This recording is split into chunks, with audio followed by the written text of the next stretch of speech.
The big question here is, what kind of atmosphere do you create for your children? What kind of atmosphere does your home, have?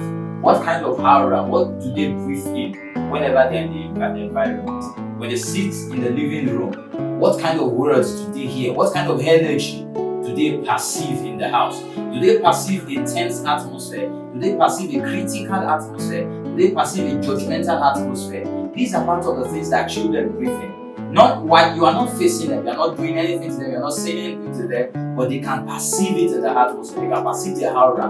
When you come into the house as a woman, when you come into the house as a man, when you call their name, what emotion runs through them? There are children who, when they hear a particular person's voice or a particular tone, fear hits their heart. They are expecting a judgment. They are expecting, a confrontation. They are expecting an attack. All of these things are briefings. Are we getting what I'm saying now? So it is not just about them directly, but look into the entire environment.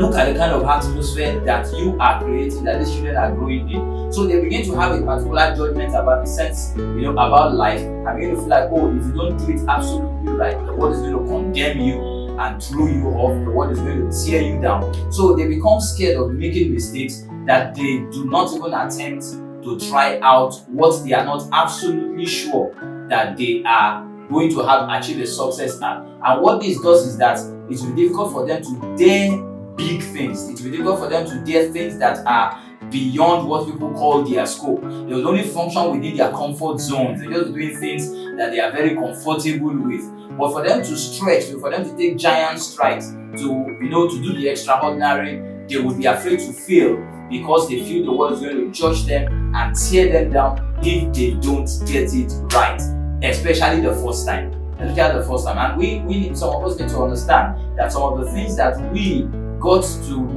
are, challenging these young ones and judging these young ones for at the age of 15, at the age of 10, at the age of 8, some of these things we didn't know them until we were 25.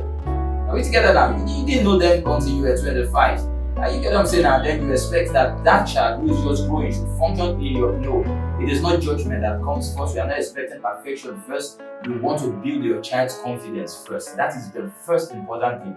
And when it comes to building confidence, you acknowledge the things that they have done right, and then you now point out lovingly the areas where they need to fix one or two other things. So you could have done this better, you could have done this better. But let them know that you are part of the process.